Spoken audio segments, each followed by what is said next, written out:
Neeraj sir, please go ahead. We are live now. Thank you so much. So, good evening, gentlemen. Myself, Neeraj Arora. I am Senior Director at SOCHM and look after the GEM Green Building Certification Program of SOCHM. I would like to welcome you all on this Thursday afternoon once again with a wonderful topic for the discussion. Today's topic is Trigeneration, a cost-effective, customizable, and sustainable energy solution for data center. Friends, this afternoon is very amazing because we have excellent speakers from EESL, excellent speakers from the data center industry. So this is going to be a wonderful discussion today.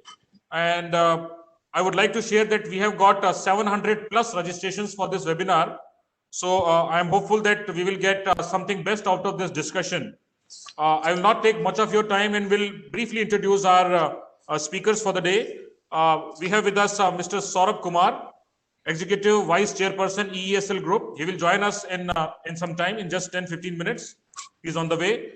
Mr. Hugh, Richmond, he is the CEO, Edina UK Limited. Welcome. Sanjay, Bhutani, Senior Vice President and Head of Data Center Business, Adani Enterprise. Welcome, sir. Mr. Sunil Gupta, Co-Founder, CEO, Yotta Infrastructure. Welcome, sir. Mr. Prasad, Vice President, Controls Data Center Limited. Welcome. Mr. Girish, Dhavale, Data Center CTO, Sify Technology Limited. Welcome, Mr. Girish. Mr.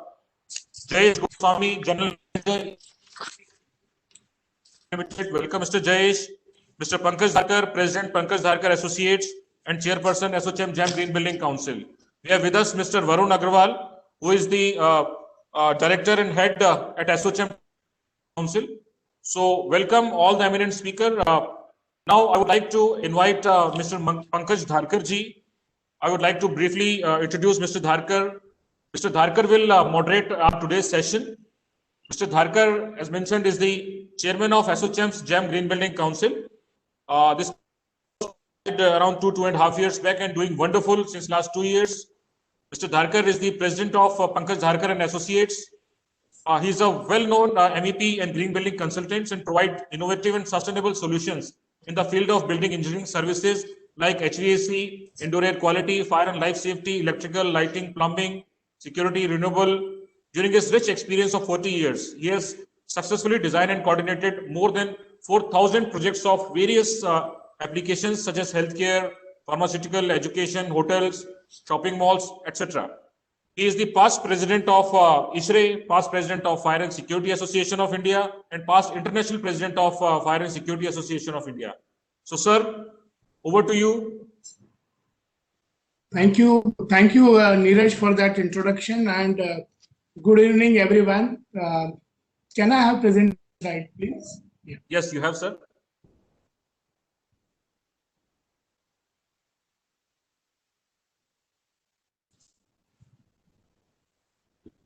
So, thank you, GEM, also ASSOCHM team.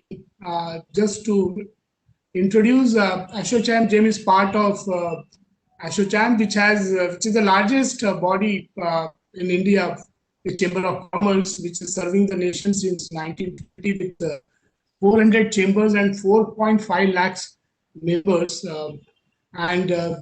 Of course, coming back to today's topic, which is very dear to any engineer. This is a very important development which is happening in the country in this field. So, typically, on any coal or diesel-based power systems, about 30% of primary energy is converted to usable form of, and rest is wasted to heat. We all know about it, to the environment, and lost in transmission and distribution. And this is where the challenge is addressed by natural gas-based trigeneration technology with a simultaneous generation of power, heating, and cooling. And this energy wastage can be recovered by recovering waste heat to meet the heating and cooling demand by using absorption chiller or typically trigeneration chillers. And this process increases overall efficiency from 30% to 85% in some of the cases. So As the market assessment study, the overall market potential in India is around 15 gigawatt and scalable up to 30 over the next 5 years. And the trigeneration technology is proven technology where projects are running in different industries ranging from commercial malls, data center, etc. I was fortunate enough to design one of the few first generations of this country could be of shopping malls, uniquely in a state like UP many years back, 25 years back probably. We also did some tri-generations way back in early 2000 in city of Surat for diamond processing units. So we have been very fortunate to have having adopted these technologies in past. Of course, with India's growing access to the natural gas and making tri-generation promising, vapor absorption chiller can provide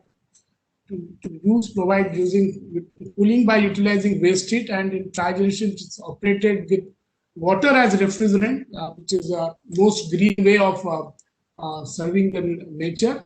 And when I was going through all the document, I found EESL it's unique pay as you save pays business model. It's fantastic, and I'm sure as we move forward, we are going to really talk about it a lot.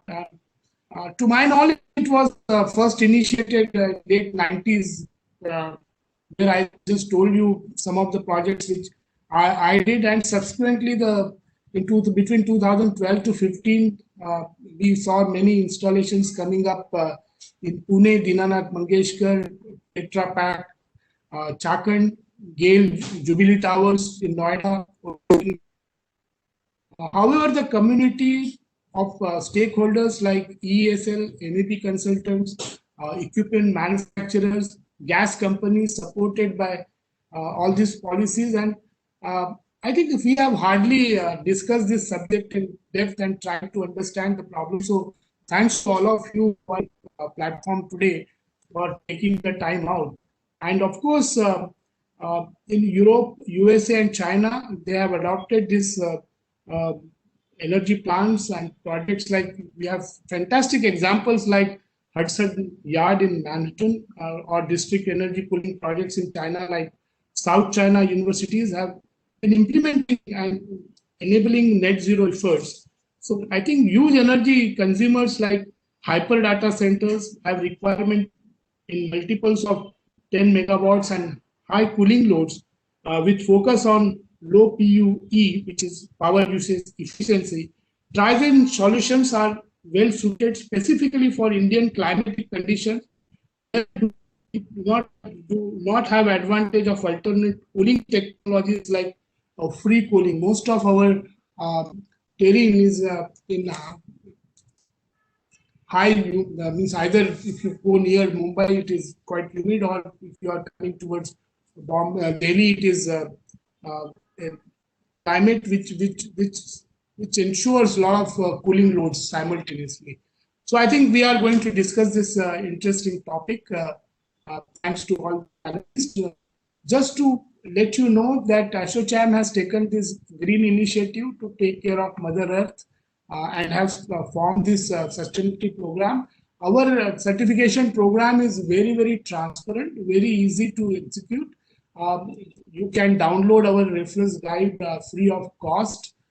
We have been continuously upgrading this, and during this pandemic, we came up with special editions on healthcare and warehousing, and our special editions for data centers is on way, and I'm going to come back to all the panelists with their special input, because this is the area where ASSOCHAM and GEM both wants to really contribute to the nation's we did work extensively with BE during this COVID time, wherein we created awareness on performance contracting model along with the World Bank team and eminent panelists. We can see here we just completed 2 sessions, and we will be talking about several themes coming up as we move forward. So from there, I would like to introduce today's speakers. Neeraj, can you help me with the profiles on the screen? Yes, Amit, Thank please you. have it. So It is there, let sir. me first introduce Mr. Hugh Richmond. Mr. Richard is a CEO of Edina UK. Edina UK was acquired by EESL in March 2018. Edina is the official distribution of for MWM, a German manufacturer for gas generation units for UK and Ireland.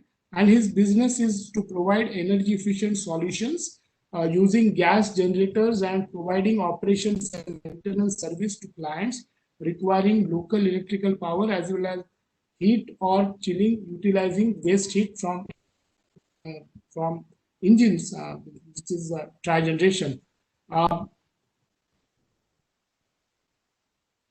Mr. Hughes has 25 years of experience in market and has worked for several other leading solution providers and has worked extensively all over the world from Eastern Europe, Mexico, South America, China, Sub-Saharan Africa, to name few on energy efficiency and carbon reduction projects. He has now been tasked and with the responsibilities to take the business beyond boundaries of UK and is currently embarking on development a business in India and Australia with assistance of his parent company EESL, a division of Indian government, Department of Energy. Welcome, Mr. Hugh. My next speaker and panelist is going to be Mr. Sanjay Bhutani. He is SVP and Head Data Center Business, Adani Enterprises. Mr. Sanjay Bhutani is a management professional with 28 years of experience in various fields like IT, telecom, development, sales and marketing, cloud and data center buildings, vendor management, customer service, business processes, and many others. I was just going through his long profile and I noted blueprinting and profitable execution of data centers, telecom and IT projects, SMEs and cloud-based business proficiency in dealing with big data and analytics has been his forte, and he is a visionary leader, a team player, and a responsible citizen with keen sense of purpose in global. Welcome, Mr. Sanjay ji. Our next speaker is going to be none other than Mr. Sunil Gupta.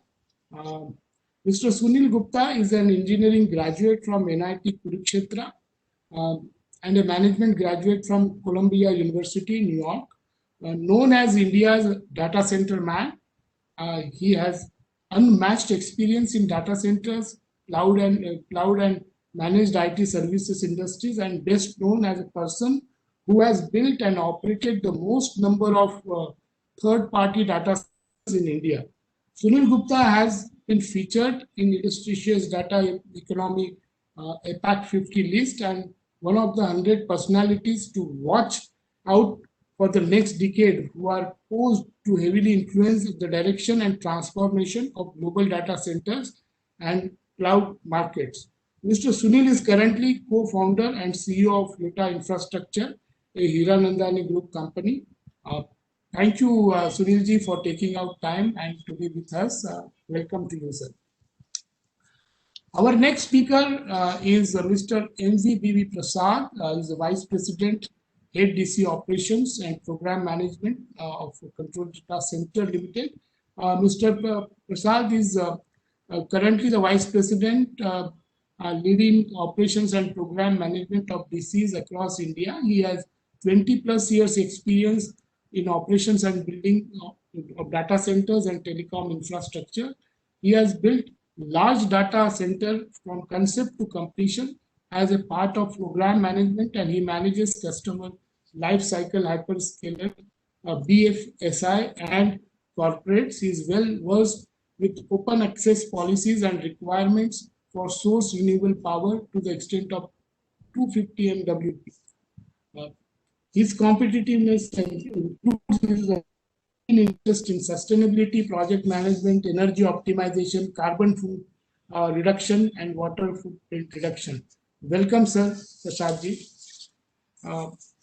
My next panelist is going to be Girish Dhavale sahab. He is CTO Data Center Services at Sify Technologies. Mr. Dhavale has more than 25 years of varied experience in IT industry, telecom, data center, cloud space. He is responsible for creating and implementing innovative data centers technologies, ensuring quality assurance, service management, risk management, and operations. And he closely works with customers in formulating their future data center strategies. In his previous assignment, he has worked with TCL, AWS, and Reliance Communication. Welcome, Girish ji. And of course, we will be joined by Mr. Saurabh Kumar ji soon. I will like to give his introduction when he joins us. We also have with us Jayesh Goswami ji. Jayesh Goswami ji is a dynamic and motivated professional, nearly 18 years of experience in reciprocating medium and high speed gas engine based power plant business for open cycle, combined cycle, and trigeneration. Welcome, Jayesh ji.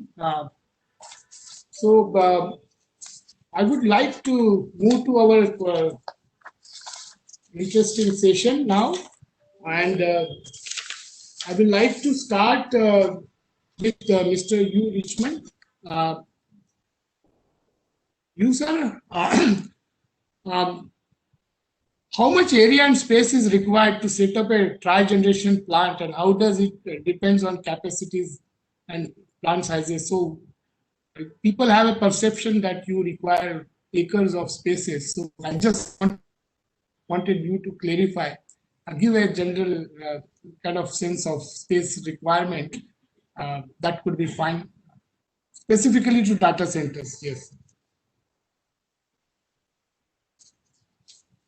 I think you're on mute, sir.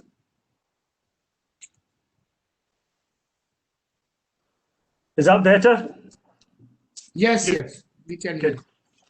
Yeah. Well, thank you very much for the opportunity to speak today. It's rather strange talking about trigeneration and chilling when I'm sitting here at home in the UK and it's -6 degrees and snowing. So it's quite amusing that we're talking about cooling things. But there we go. In the UK, we have about 800 and 900 megawatts of power generated in the UK and Ireland. And to be honest with you, most of our generation is used for heating and heat recovery. But obviously, we're here talking about the tri-generation side, and the principle is the same. And as Mr. Dharkar said earlier, the conversion of gas to electricity, typically 40% efficient. The advantage of tri-generation is goes without saying. You get maximum utilization out of the energy value in the gas. So I see it in India as being an extremely important aspect to your energy needs and meet your carbon objectives. Now, going to the question that was actually asked about the area, again, it does very much depend on the capacity. I mean, if I told you we've designed one already for a 2 megawatt plant in India, and typically you're looking at a containerized engine, which is around about 16 meters by 3.5 meters. You've got the VAM 10 meters by 5. And then, of course, you've got the cooling tower in the facility as well. So typically for a 2 megawatt, you could extrapolate up, you're looking about 20 meters by 20 meters. You would fit a 2 megawatt plant in, Oh, great. I think that's quite a modular dimension you have given to it, and really smart way of multiplying modular thing which could happen, specifically with respect to data centers. So coming to Mr. Prasad. Just to add to that, we have looked at where space is a premium. We have actually looked at stacking them like a multi-story car park and put one or two on top of each other where the footprint might be limited. So that is an option available to us, Oh, great. But what is the kind of weight density? Because many people would not have designed their car parks with large weight, which could be a concern to many people. So what kind of per square foot weight if the parking spaces have, they could consider a trigeneration going there? Well, as I say, it's hypothetical at this moment in time. It's just you would, if we were doing it, you would design it specifically to carry the weights associated. I was just pointing out the fact that you could stack some on top of the other. That, you know, so we would have to look at the actual design and the capacity of the plant. Yeah. Thank you. So coming back to Mr. Prasad, Prasadji, what challenges are data centers facing with respect to the power quality and power? That's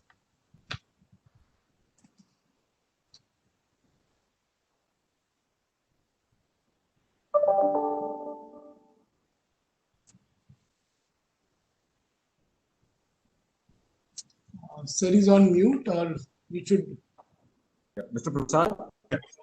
Yeah. Sorry, I was on mute. So thanks, Mr. Pankaj, for having me on this webinar. I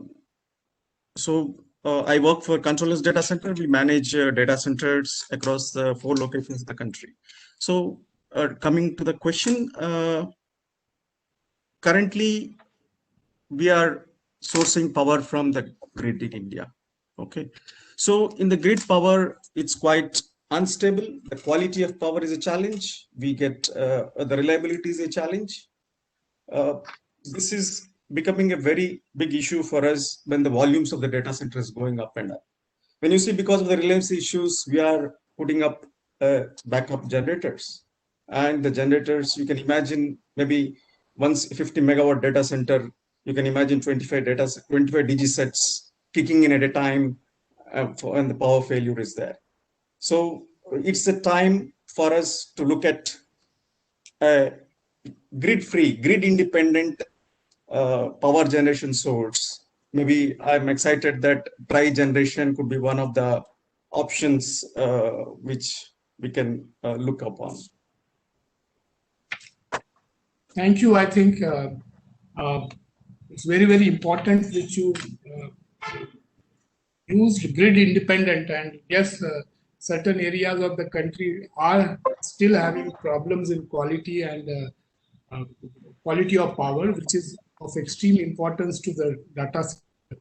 So we'll come back to have some good answers from Mr. Hugh and Mr. Saurabh as we move forward. But going forward with Girish, I think Girish, what are the new trends and technologies upcoming for reducing peak? Over to you, Girish. Yeah, so as mentioned, now the data centers are the power guzzlers, and with the new technologies which are coming in, especially we are talking about the very high density. So now we are seeing that earlier the per rack, which is generally between 3 kVA to 6 kVA, now it is going up to 15 kVA as a standard and maximum up to 40 kVA. So there are high density requirements which are coming in, and cooling to those high densities. So it needs a specific type of a cooling where you will have a very high CFM and properly modulated temperature. So these are the requirements which are coming. Now the data center technologies or data center servers are also changing from the normally AC power source to the DC power source.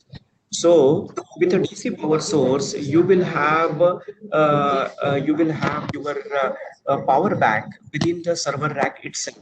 And with the power bank in the server rack, definitely the heat generation is going to increase furthermore.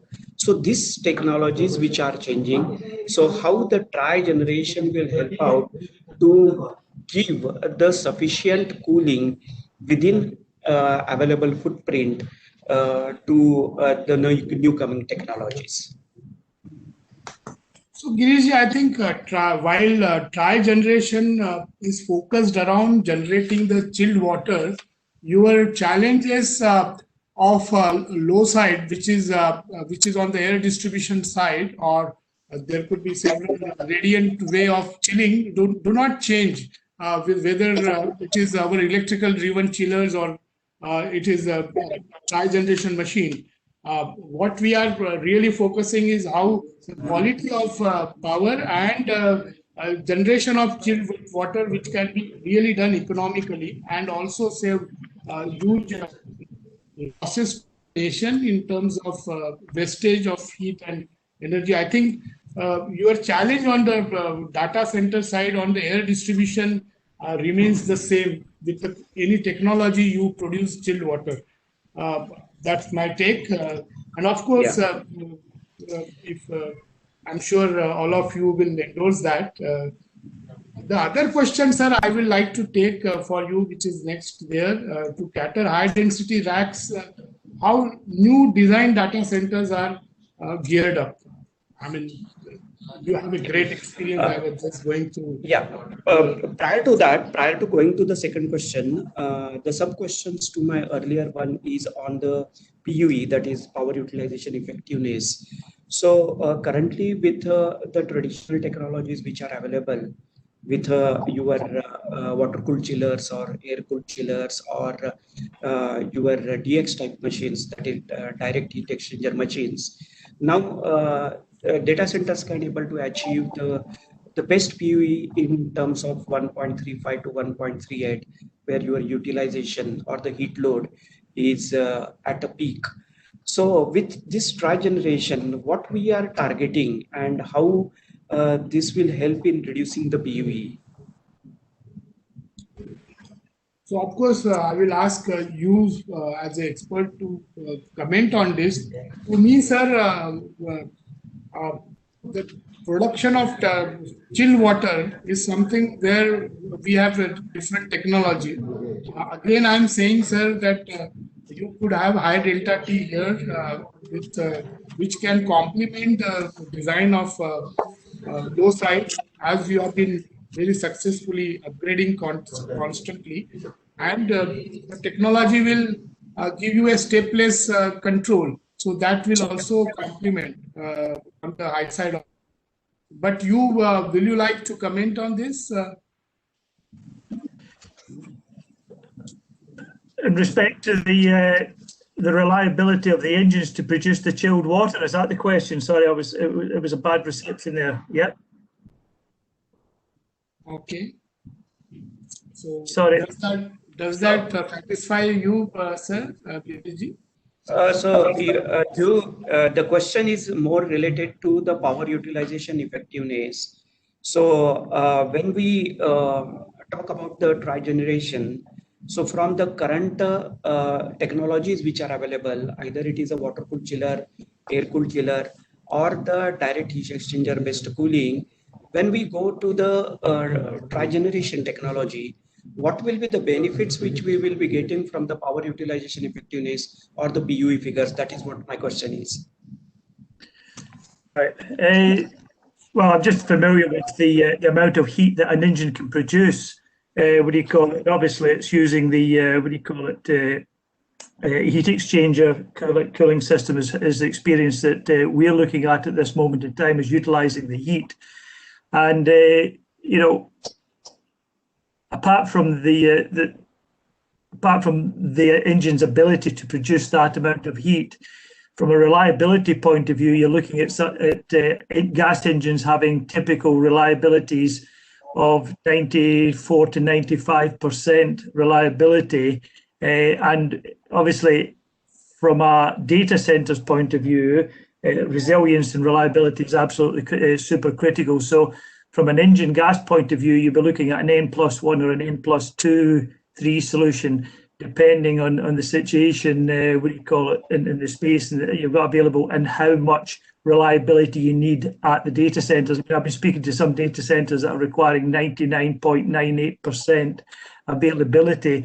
So I think the reality of it is one solution does not solve all problems. I mean, I'm talking to some data center guys in Southern Ireland at the moment that are looking at grid power for some of the power and reliability, grid, a combination of grid, gas power, gas generators, diesel backup, as well as batteries as well. So they're trying to cover all their bases using a combination of batteries as well as diesel, as well as the gas.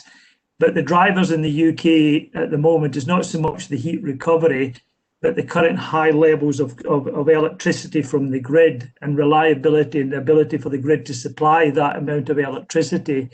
So it's a slightly different situation in India, where heat is an absolutely primary objective of having standby generators in the form of gas. I don't know if that answers your question, but absolutely. Thanks. Yeah. Thank you, Hugh. I think Mr. Girish is not fully satisfied, but we'll come back to you. No. I think what I understood is, see, basically the cooling is generated, or the cooling is achieved from the waste heat or from the gas engines. And when you are using the waste engines, heat from the gas engine itself, it avoids the chiller running.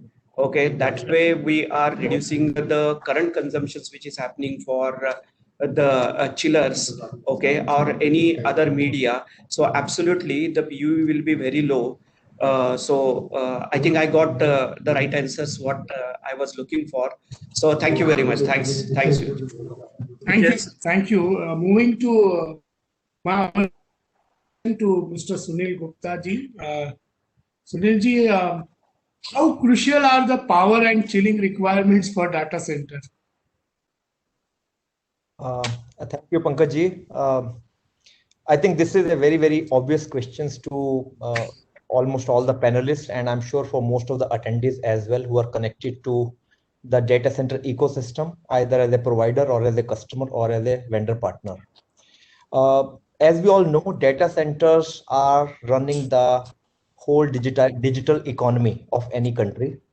So whether it is banking or e-commerce or a SAP of a manufacturing company, whether it is OTT content we all are enjoying on our TVs in our homes, everything is running in data center.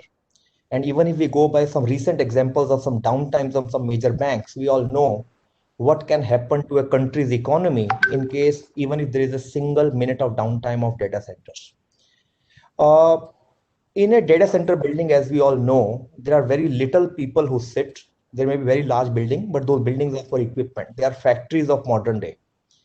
And to provide, when there are hundreds and thousands of equipment in these data centers who are just power guzzlers, the overall power requirement in a single data center building, which possibly may be having, let's say, 5,000 racks, and which may be just a 300,000 square feet of building, you are talking about, like, including cooling power, you're talking about like 40 to 50 megawatt of power, which is too much of a power, almost like 10 times higher than a typical commercial building of the same size. As much power the building consumes, as much heat the equipment generates. So you have to obviously have as good and effective cooling system also to cool this heat which is generated. And just like I talked about power going down for 1 minute can play havoc with data centers and a business, I can also say for cooling that if in a high density data center, if cooling goes off or cooling is not effective, the temperature rise within few minutes can be so high, it can make all the equipment go down. And if anything goes down, as I said, the impact can be devastating for the country's economy. So needless to say, power and cooling, which are literally the backbone, the raw material for data centers, you can't live with them. And I think majority of our time as data center practitioners of all of us goes into checking how do we source a highest quality power, how do we source the lowest cost power, and how do we improve the effectiveness of our cooling so that it is precision cooling to customer equipment. At the same time, we spend the least amount of power in cooling. So effectively, if you are able to get free cooling, like what you get in, let's say, European countries, or like people have experimented putting a data center container in a sea and trying to have free cooling, or for example, technologies like Trigeneration, which are effectively promising you free cooling, they become extremely effective and very promising for data center people like us to pursue.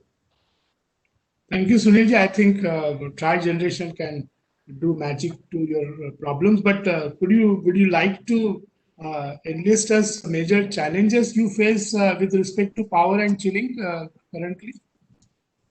Yes, so as I said, and I think Girish also talked a little bit on that, is that as we are industry is maturing, now we are all faced with hyperscalers coming in country and putting up very, very large cloud infrastructure in India. And we have got all type of customers coming in. From a situation a couple of years back when we were talking about 2 kVA, 3 kVA per rack, today we are faced with an average requirement of 8-9 kVA per rack, and in many cases 15 to 20 kVA of power per rack. So first is the problem of power itself, that how do you actually draw so much of power? And today again, there is another problem which we all are familiar, that it is no more a situation of a single data center building. Once a large customer is with you, that customer would like to be with you for ages, which means you are now creating campuses with multiple buildings in a single campus. Effectively, if you make a campus of 5-6 buildings, you are talking about 250 to 300 megawatt of power in a single campus of, let's say, 15-20 acres. If you're dealing with so much of power, even not only you are generating huge, let's say, I would say pollution, you are increasing the carbon footprint.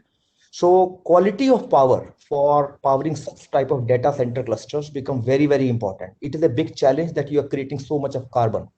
Today in India, the industry is small compared to mature markets. If we see the situation of Singapore, for next 2 years till I think 2023, there is no permission for any data center to get constructed, simply because the amount of the amount of pollution being created by data center industry in Singapore is so high, they have stopped construction of any data center.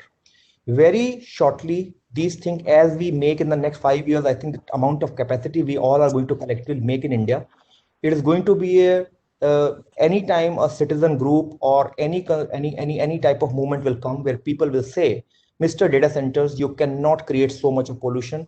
You have to use either a solar power or a wind power or a gas-based power, natural gas-based power, or any source of green power.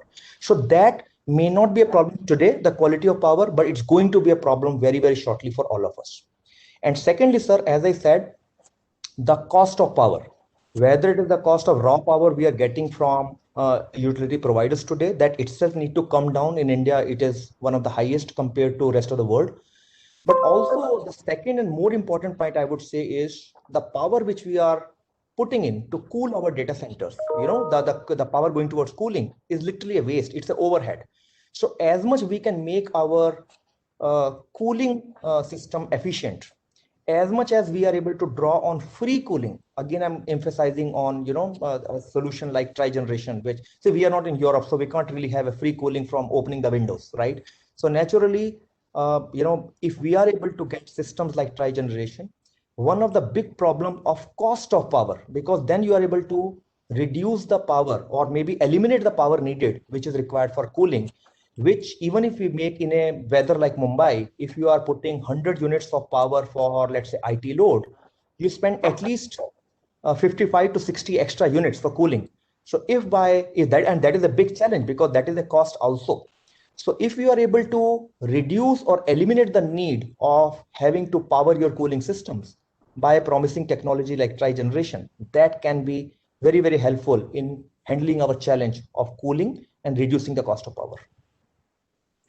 Thank you. I think you very aptly clarified that, and I'm sure, sir, Trigeneration is one of the options which can really help this industry in a very big way. And you also touched upon the pollution which is created, and our GEM program is all about sustainability. So we are really looking forward that we are able to get such examples in India soon, which will be very soon followed by others. So we are today blessed with such eminent panel, and probably one of the larger portion of the country's data center is being catered by all of you who are present here on this panel. We are really fortunate to have all of you. So moving forward to Sanjay Bhutani ji, I would like to ask you, what are your expectations of data centers from Trigeneration technology? So, couple of things. If we look at the data centers are the brain of actually digital economy, where the IT infrastructure for compute and storage is hosted. I think that is something which is a basic of a data center. As far as the expectation goes, there are a couple of things. Trigeneration, as we know, there's a power, heat, chiller. I think all of this with a natural gas based plant, which is going to help us in terms of increasing efficiency. Currently, if we look at a traditional generation of a way, I think we are getting 55% efficiency. If we go to matured markets, I think a couple of them have already reached touching 90% of efficiency at a data center environment. I think that is something which is very key. And some of the industries like chemical, steel, processing industries have already adopting a lot of these tri-generation part of it. I think the other component of this is the cost effectiveness. I think that is another. So one piece is we have to achieve the motive of a sustainability at a what price. And the price is something which customers are very, very price sensitive. And the other aspect is I think in this last 10 months, we look at the numbers. I think 23 gigawatt of clean power is being bought. Out of this, 25% has been bought by tech joints. So I think ambition and the sustainability commitment from all of us towards data center is immense, but the actions is very important. And the power also play a key role. I think deregulated market is the important way to go if I have to compare with the matured countries. Thank you, Sunilji. Coming back to Richmond, sir, what are the saving potential and payback periods of typical tri-generation system, specifically for data centers, if you could update, sir? Well, I think the emphasis has to be on, and everybody keeps mentioning it, is about the energy efficiency side. It's been mentioned all the way through here. If you produce power from gas, 43% efficiency, the rest of the energy value within the gas is if you don't utilize it, is wasted. And you're absolutely right, 88 to 90% efficiency on the gas. So without question, from an efficiency point of view and from an environmental point of view, tri-generation, the utilization of waste heat is absolutely super critical. To answer your question on payback, some of the models that I've looked at with the EESL in India, gas pricing and long-term sustainability of gas pricing is key to focusing on whether a data center takes up a gas option or not, because it's obviously gas, it's fuel orientated and price of fuel orientated. So payback, I would be disappointed in most data centers, where I would guess would be disappointed if they didn't get payback within within at least 6 years. But remember, it's not just about it's about the efficiency. It's not just about the price in some respects. I heard some people talk about the reliability, and they need, if power goes down for minutes in a data center, it could have devastating effects on the economy. So whilst gas prices may not be at the ideal rate in India at this moment in time, you've got to look in the very, very near future of the need for reliable, sustainable power, which tri-generation actually gives.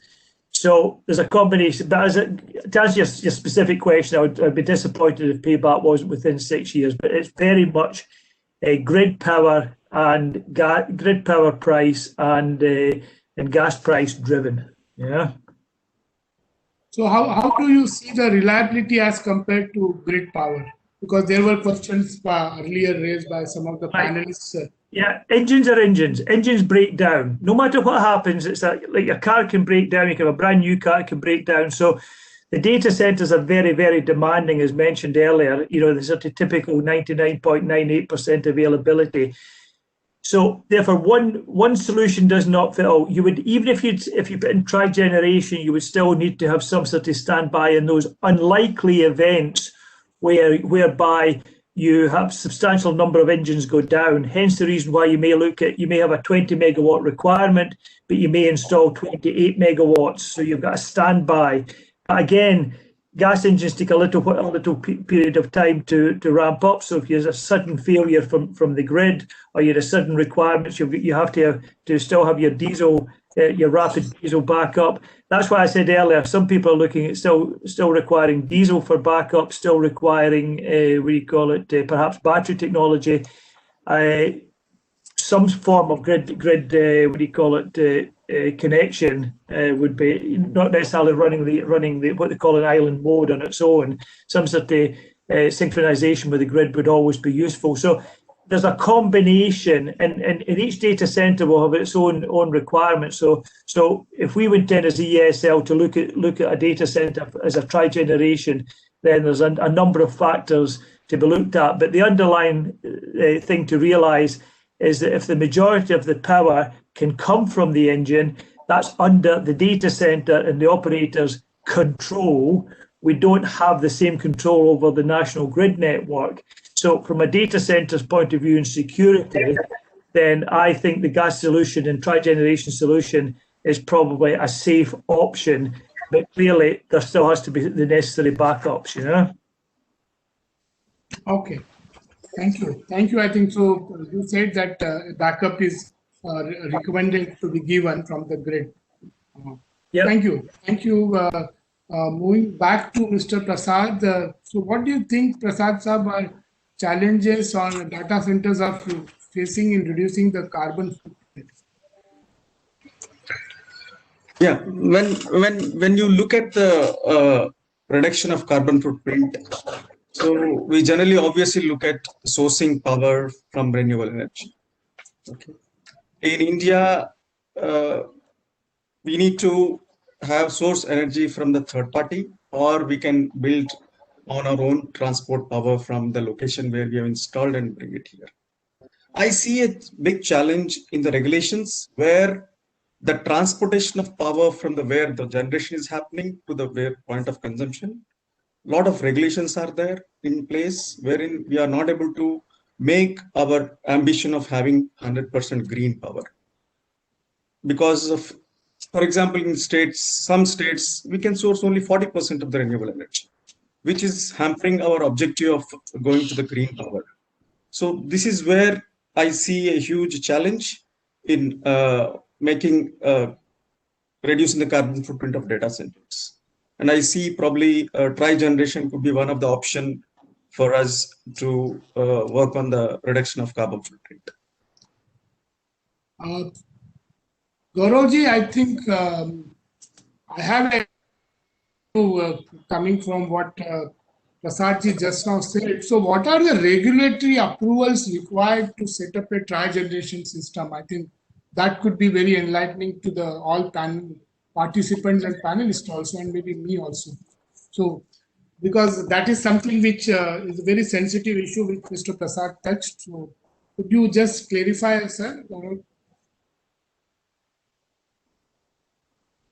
Sir, you are on mute. So this question is from whom? This question I'm asking to Gauravji. I think Saurabh is not yet joined, so I'm asking. Yeah, Mr. Jayesh in that. Jayesh, my apologies. Jayesh, yeah, it is not an issue. Not an issue. Yeah, thank you, Mr. Pankaj. For setting up a tri plant in India, there's two kind of regulatory the approvals required. One is the state electricity board. One is the state electricity board, and another is the state pollution control board. These two approvals are required to set up a complete power plant for the trigeneration. Yes, but this to be taken before the installation of the gas generator into the service. So before the commissioning, we have to set up the approval to. Okay. So and how much time it could take in any typical state? Of course, state to state it may vary, but what do you think? How much time it could take if EESL is a partner to them? Yeah, actually, generally, when we install, with the installation starts, it takes almost 30 to 45 complete whole construction of the power plant, and thereafter the commissioning starts. So when we start the installation work, we can put up the paper to the authority, so that by the time the machine reaches the commissioning state, we can get the approval in place. So it typically, depends, with 14, 15 days maximum, 3 weeks time to get the approval. This is my experience. Where I have almost 70, 80 years in experience in this particular business. So customer takes the regulatory takes this much of. Sir, I think to me, Trigeneration is not a new technology. It's quite an old technology for me because I did myself projects in 90s, late 90s and early 2000. So what are the reasons for not picking up in the country? Such a beautiful technology. It can save power. It can. It could be a good thing in terms of green environment. Of course, while the cost of gas could be one aspect, but do you think on government front and on overall market front, we did something wrong that the commercial viability could not be put to the people? And of course, currently I can see data centers is an area where this can really be a revolutionary thing to happen. So what are those areas where we lacked that we could not give that confidence to the people? And what we should be doing? Yes, exactly. Was one, the gas price, any the critical and the make the whole the commercial viability of the whole project. The second thing is the awareness, which definitely the technology is there in a lot of places in some part of the India, like in Gujarat or some Maharashtra or some part in Delhi. This technology is anyway being used for so many years, but it is not reached to the other application like the data center, which is still the awareness is required, to create the awareness into the overall system. Also, in terms of the service provider. So these are two things. Second, the third most important point is the regulatory support from the government. So there is no such policies are there to give the acceleration in terms of the business growth for the Trigeneration. And thereafter, the again back to the gas pricing, the main predominant factor of the making this business happen. Thank you. So I think we are now fortunate to have Saurabh ji with us. I would like to introduce Saurabh ji. Saurabh ji is Executive Vice President of EESL and its group companies, which includes his role in EESL Pro Asset Limited, EPL, InstaSmart, EPSL, Energy Efficient Services, Efficiency Services, LCC, EESL Thailand and Edina UK Limited. In addition to its Smart Meter National Program, National E-Mobility Program, Electrical Vehicle Charging Infrastructure, Solarization of Agriculture, FIDUS Program, EESL have successfully implemented the globally recognized and applauded Unit Jyoti by affordable LEDs for all Ujala program, Street Light National Program, we popularly call it SNLP, under the leadership of Mr. Kumar. Mr. Kumar has worked in various capacities in Income Tax Department, Ministry of Power, BE. On completion of GRIPS Young Leader Program in 2006, Mr. Kumar was appointed as Secretary of BE, a role he held from 2007 to 10. And Mr. Kumar has also headed several bilateral energy efficiency programs with Japan, Germany, France. He was posted to UN deputation to Bangkok for 2 years and was handling environmental issues in Asia Pacific region. Mr. Kumar holds a bachelor in electrical and electronics engineering from IIT Kanpur and masters in public policy from National Graduate Institute of Policy Studies, Tokyo, Japan. So welcome to you, sir. I know in your busy schedule, your flight got delayed and we were unfortunate to have you in the beginning, but over to you for your opening remarks, sir. Thank you, Pankaj, for a very liberal introduction. I don't think I deserve that. Hugh and all our valued colleagues, let me first, at the outset, apologize. Fog in Delhi can do many things, and it did one to delay a flight by about 4 hours. Anyway, I'm here. I also welcome my colleague Amit Kaushik, who is also traveling with me. And I had the fortune of listening to the conversation while in the car coming from the airport to office. I'll just make 2-3 very simple points. It was very refreshing to hear that a lot of people who will, as many of you rightly point out, that data centers will be the heart of digital economy. It already is the heart of digital economy, and it was refreshing to hear your views that you are looking at this integration of waste heat recovery through Trigeneration in a very positive manner, and that's really good news for us. 2-3 things which I would like to bring to the. I'm not really a technical person. I know Hugh and Jayesh have been answering questions, but 2-3 things which I would put on the table. Number one, we've heard the Honorable Prime Minister about a few days ago talking about a gas-based economy. And someone rightly said that burning of coal, we don't know how long the coal will be allowed to burn, given whatever is happening on the climate change front. So that's number one.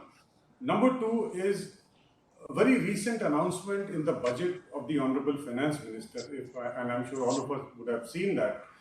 And that interesting part is the government talking about choice to the consumer at the distribution level. I mean, I can choose my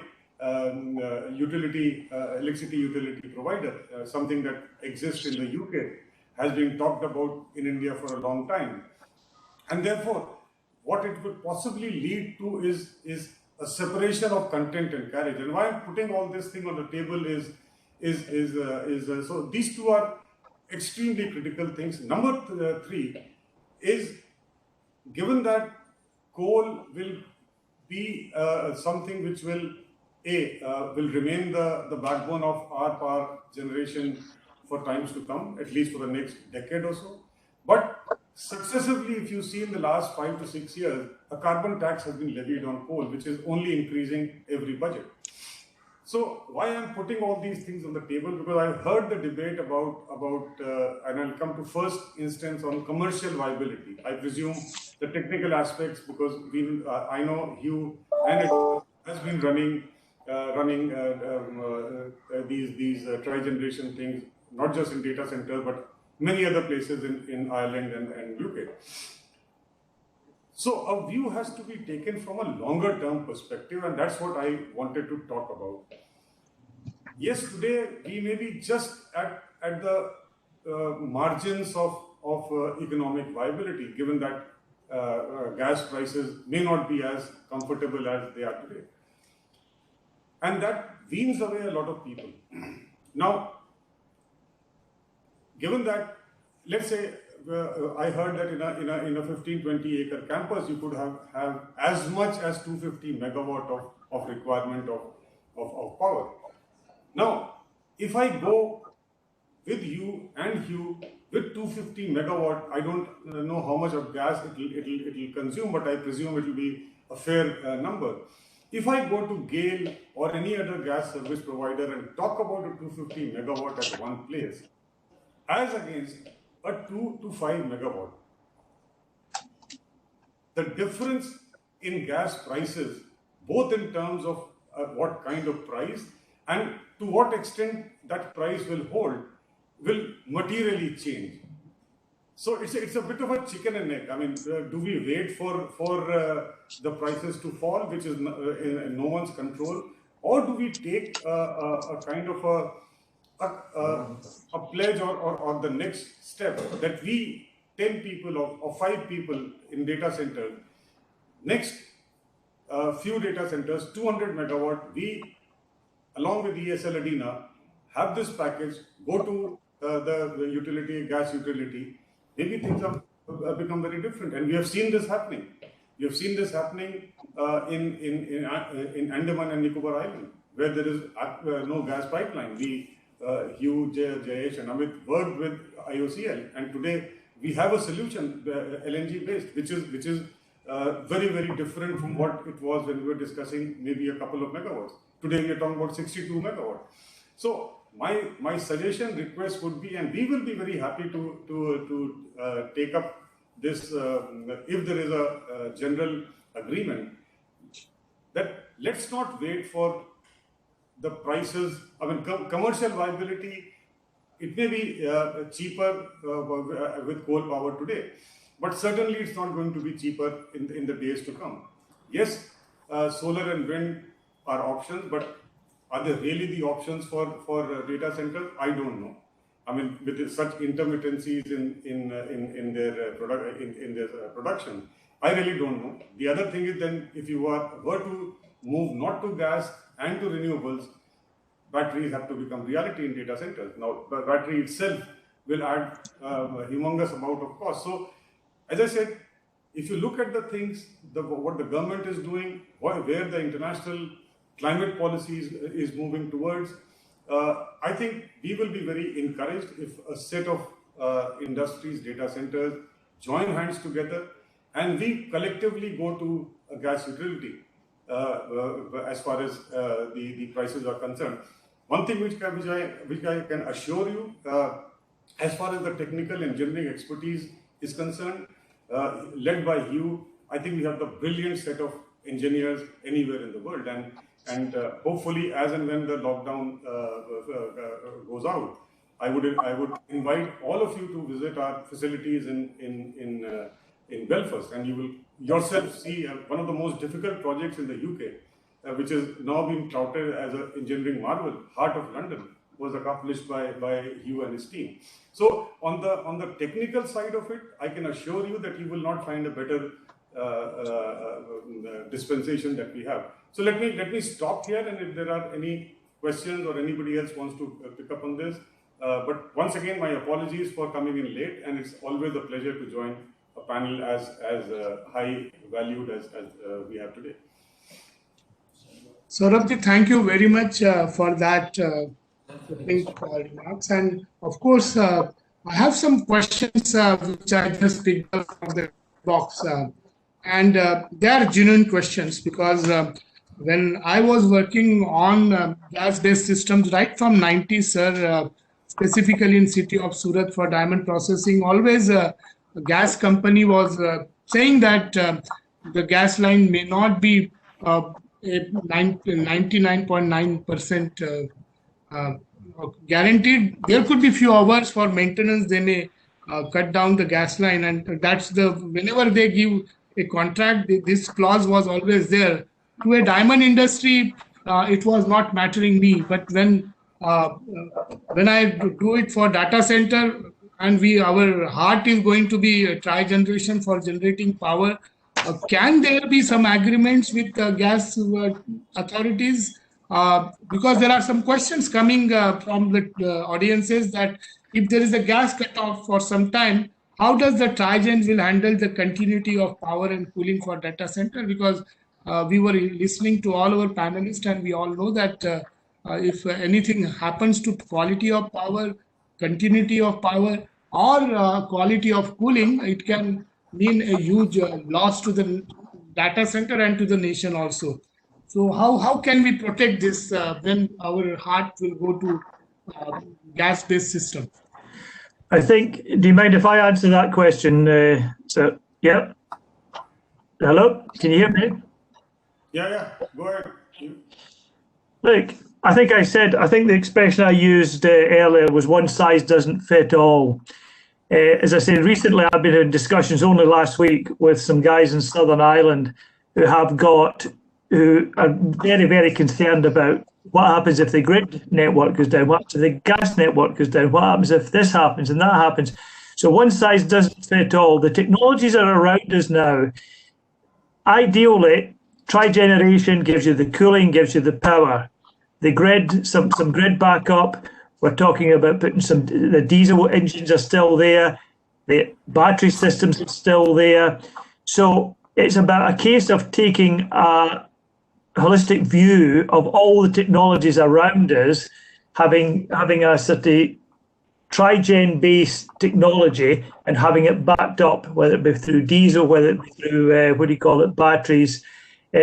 So for me, you can't just simply have a trigeneration system sitting on island mode, because these things do break down. You can get those sort of reliabilities, but the number of standby engines you would have to put up makes it very, very cost prohibitive. So therefore, you have to have a little combination of the diesel and the batteries as well. And we can sit down with any data set provider and actually work out exactly what's the best solution to give absolute as much security as can possibly be given. You know, that there are enough technologies and enough knowledge of the technologies and how they integrate to ensure that you have those kind of reliabilities and resilience within your system. So I can commit on your behalf to all the delegates that the redundancy is something which is in your blood, and you can ensure, and EESL will ensure that these redundancies will take care of any problem whatsoever. We can work on it the best we can, you know. No, sure, because our dependencies of data center is completely on power, and therefore I thought this question is very important. Also, there is a question: in what parameters are you defining a cost effectiveness? Whether it is cost effective is in terms of capital cost or running cost? Well, let me take that. It's actually both, if you ask me. And what I meant was, if today my tariff from a discount, I mean, leave aside a few states, particularly like Maharashtra, who have given a reduced tariff. Anywhere else, the commercial tariff is somewhere around 12 rupees. So what I meant was, this solution, given that the chilling is a byproduct, and given whatever is the market price of gas, we could still be on a tariff based competitive with the discount tariff. Having said that, what I wanted to say is, this tariff of 12 rupees will not remain 12 in the near future, will increase. As I said, there will be increasingly taxes, increasingly difficulties in thermal power generation. So these are the two parameters that we have to be mindful about. And as Hugh said in his opening remarks, the payback, if someone wants a capex model, a payback is about 3 to 4 years. I'll just give an example of this whole issue of reliability and whether it makes a lot of sense.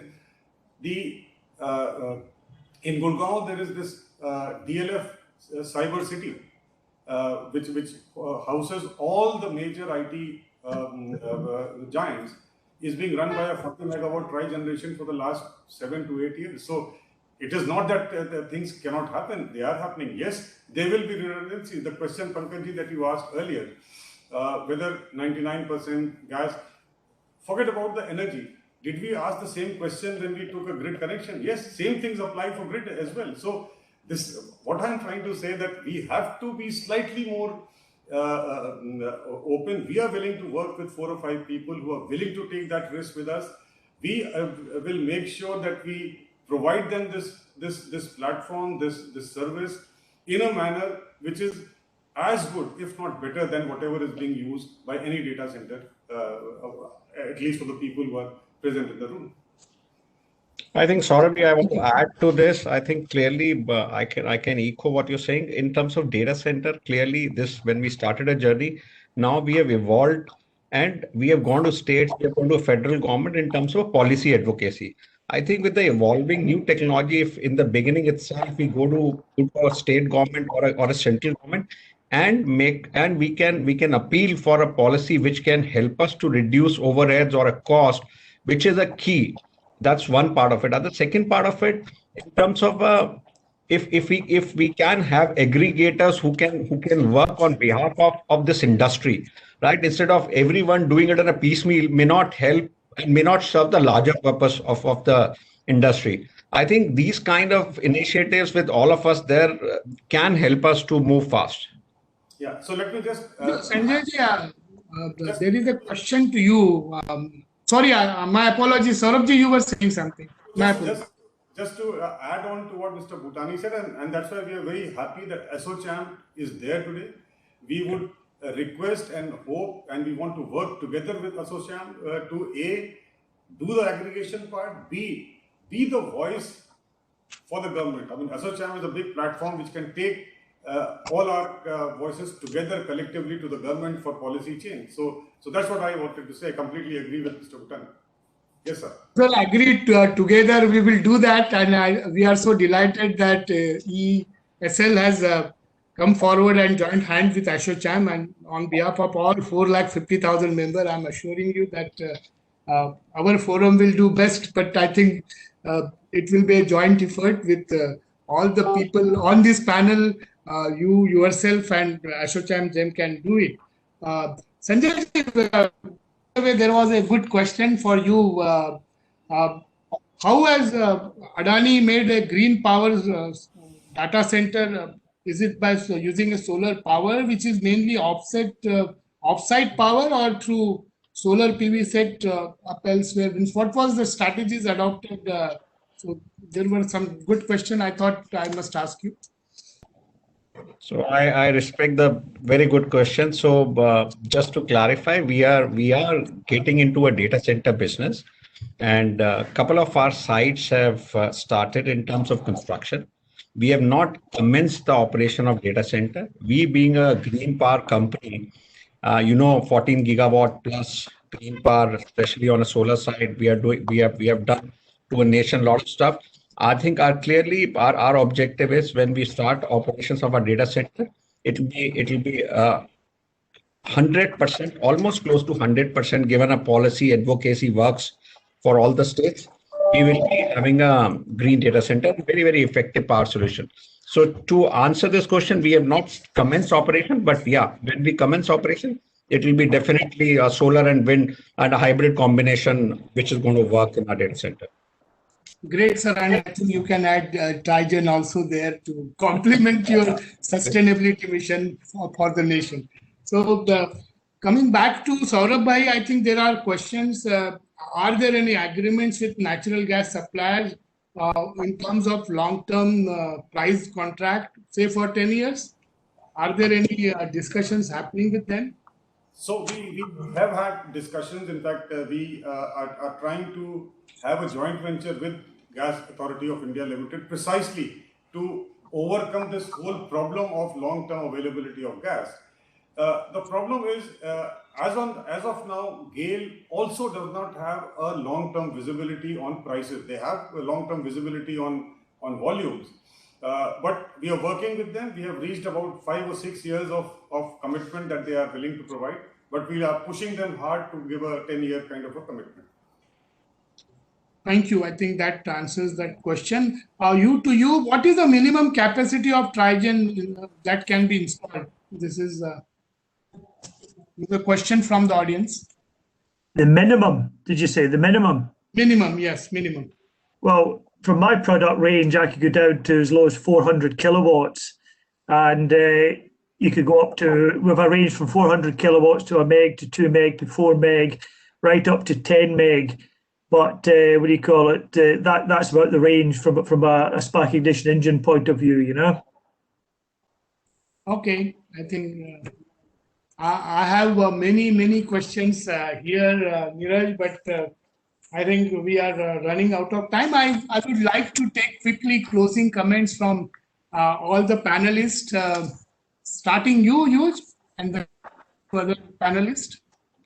Your closing comments, please, for today's evening's program. First of all, I'd like to. I love the idea of this British guy sitting talking about the economy of India, but I am owned by a very important company like EESL.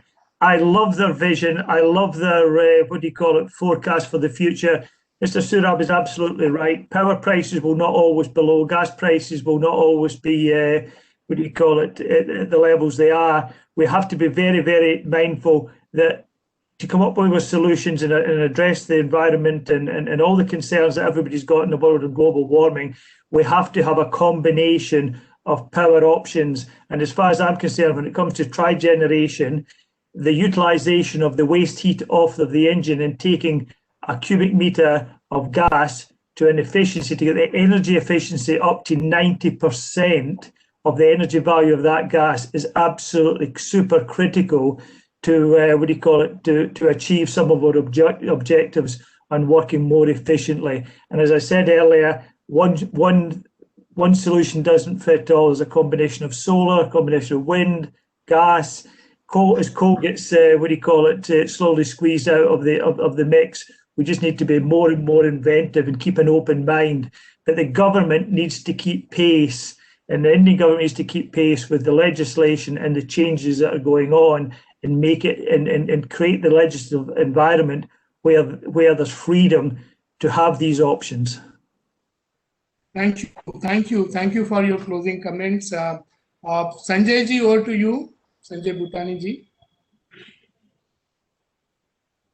Sorry, I was muted. I think these kind of SOCHOM, I want to thank each one of you for having on this initiative, which is a very important aspect, not only for data center, otherwise for environment and the social cost. And a lot of people are listening to this particular conversation, which have enlightened a lot of stuff. So a couple of things for us in terms of heat waste is something which we never thought 20 years back or 10 years back. This can help us to actually get more efficiency on a data center. Earlier, when we were in old age of data center, PUE was the biggest element which was talked. Now people are talking about eliminating PUE from life. It's almost touching one, or maybe people are talking about, yes, we can achieve this. So automation is another piece in terms of offsite construction, automation of a process, which can contribute big time to a sustainability mission. And yeah, a lot of stuff which we are seeing from a policy side.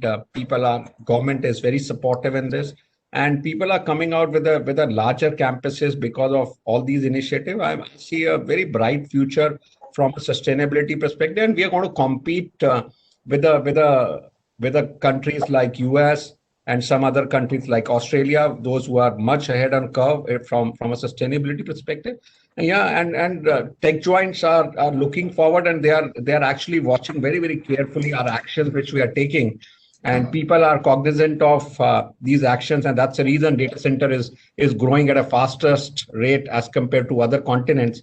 Yeah, I think we are moving in a right direction, right steps, right people, right social infrastructure, and otherwise we are well poised to have a sustainability as a key element for our nation. Thank you on your thrust on sustainability, sir. We really appreciate, and we know your passion about sustainability at Adani. Going forward to Mr. Sunil Gupta ji, India's data center man. We'd like to listen to you for your closing comments, sir. Yes, Pankaj ji, as I said earlier, for our industry, which is possibly poised to become much larger than what it is, given the explosion in digitization, we will have to collectively find solutions to our, the amount of power we need, the cost of power which we are paying today, and the quality of power we are using, and how do we make ourselves efficient from a cooling perspective. These are the four challenges which I think we all are talking in different ways. We are trying to find different solutions, but these are the challenges we all as the industry, and these challenges will only become bigger. Given that the alternate sources compared to thermal power which we are getting from utilities are possibly today solar and wind, but both of them, either because of regulatory reasons that you can't create more power than what is your maximum demand, so you can't create in the daytime and use in the nighttime and things like that. And even if you are allowed to do that, you can't create really 400 acres of land and put a solar plant or a wind plant, because that is what the type of space is required. And then if you do that, even if you have that much of land, then suddenly the wheeling and transmission comes in, because you will not be having that type of land in your data centers, which are on outskirts of a major city. So those challenges will come when you go for solar and wind. So effectively, trigeneration that way is a extremely, I would say, promising technology. And as I think many of the panelists have said, this is not like something like new. We are not trying to deal with something new. This is a mature technology. We as Yotta and as Hiranandani, we actually have already, it's a part of our vision. Actually, it is very, very openly, we are talking about it for quite a lot of time, that after our current power distribution licensing, which we have from utility, we will go for solar, and we also ultimately will settle for CHP technology. We did feasibility studies with some relevant industry partners, and we'll be very, very happy to engage with Mr. Saurabh in EESL. But yes, the things boil down to that besides very, very heavy amount of capex which you're putting in, and the amount of, and the cost of gas, when you, especially it's short-term gas, possibly you can get at a lower price. But the moment you try to go for a long-term deterministic rates for power, suddenly the things from a commercial point of view, even if you have got a presumed practically, 1 PUE, you don't have to pay anything for cooling because you're getting free cooling. But the combined effect of a very heavy capex and long-term gas prices being high makes it a little unviable. We also try to do that. Maybe I only put up that much of power plant, or sorry, CHP plant, which only meets all my cooling requirement and generates only as much power as that plant size requires. But even that, then the commercial viability was not coming. So, but I would say, in summary, that this is possibly the future for data centers. You can make it right next to your building. Not so much of space is required. But yes, the commercial viability, whether it is from a regulatory point of view, government support is required, or in general, we expect the gas prices to come down. That is what is required for industry to really take it up in a big way. Thank you. Thank you, Sunilji. Saurabh, would you like to respond here on the commercial viability part of it? Because I think what is your model should not be bothering them. So would you like to explain that very briefly before we move to other speakers? Saurabh? Yeah, thank you, Pankaj. Sunilji, I completely agree that yes, there are question marks on commercial viability. And let me then talk about an SLA-based service that we are really providing. So we just commissioned our first plant in Mumbai, and it's an industrial tariff of about 8 or 8.5, and we are still able to be competitive in terms of making sense to the owner who has installed that machine. We are very willing to provide a similar service model to anyone who comes to us. We are not asking you to put in a capex requirement to begin with. But as I said, it will strengthen our hands if I have a larger bulk order. Yes, agree. My ability to negotiate gas prices, both in terms of actual cost and the tenor, goes up, because it's not just GAIL. They are now, if you see, there is Reliance, there is IOCL, there is BP. So there are plenty of people who are still there in the mix, but it's about 1 megawatt versus 50 megawatt. So that's what my thing is. Commercial, yes, I agree, but we do have a way forward, and we will be very happy to work with any one of the data centers or more who would like to be a part of it. Absolutely, sir. Thank you. It is a very enlightening and very heartening statement which Saurabh is giving, that you don't have to worry about the capex part of it. So I think your worry is taken care. And I'm sure unless industry leaders set those examples of sustainability and clean energy, we cannot make progress in the country. So I think all of you who are on the panel and contributing to such large data centers of the country, I think you are the trendsetters, you are the heroes who have to really come forward. And I'm sure once 1 or 2 jobs are done, people will follow you across, sir. So with that, I move to Mr. Prasad, sir. Mr. Prasad ji. I thanks ASSOCHAM for organizing this seminar and giving the insights of this Trigen projects.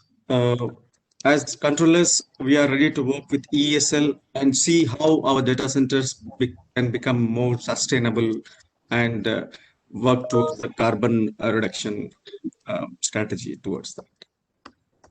Thank you. Thank you, Rao Sahab. I think you can be rest assured that this is going to help you on reducing your carbon footprint in a big way. This is a big step forward if we have Trigeneration in your premises. Moving next to Girish, Dhavale, sir. Girish, sir. Yeah, so thanks everyone. You wanted to go at 4:30, but the moment you saw Saurabh ji and interesting discussion, you couldn't go. I can see your face. That is true. Thank you so much for being with us. So definitely everybody has talked about the cost, and yes, these are very important factors to run the data centers. Reliability, sustainability is also equally important.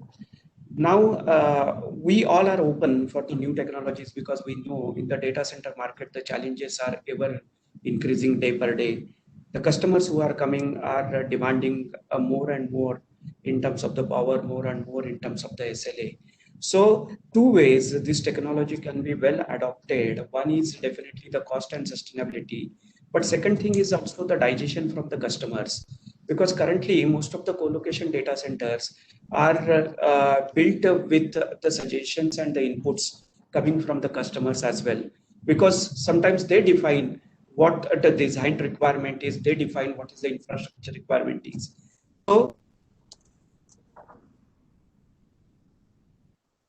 outside India for the data center usage, then definitely that information and that input will help us to reach out to our customers, and also giving them the confidence on the sustainability and reliability at a lower cost. Then it will become more and more adoptable, and spread will be very fast. Well said, Gaurav. I think. Thank you so much. Final closing comments from you, Saurabh ji. Well, I think we've all, for me, it's really a pleasure and an honor to be on this wonderful webinar. I must thank ASSOCHAM, Pankaj ji, and my entire team here in EESL, led by Mr. Amit Kaushik. I think it's the first such platform that we're really discussing something which will take the next steps forward. And for sure, this is sustainability is an agenda coming up very, very fast. And I would not say anything much, but want to thank ASSOCHAM and all the panelists and speakers who have found time to deliver. This will not be our last discussion that we have had. I'm sure with the help of ASSOCHAM and all of you, we will keep discussing, we will keep thrashing it. There is no, all of us agree that this is the new technologies. Yes, every technology has its own challenges, and together we can overcome every challenge that we have. I can assure you from my side and from the side of Edina, Mr. Amit Kaushik, Mr. Hugh Richmond, that we will not leave any stone unturned to make sure that this comes in a very, very big way in this country. So let me thank you once again. Thank you very much. Thank you, Saurabh ji. Thank you so much from entire ASSOCHAM GEM team. And to all the panelists, I must tell you one very important aspect of our GEM sustainability program, and which is a unique thing which we are doing. One, we are having a central command center in Delhi where we are logging all the energy levels, indoor air quality, and the water consumptions of data center.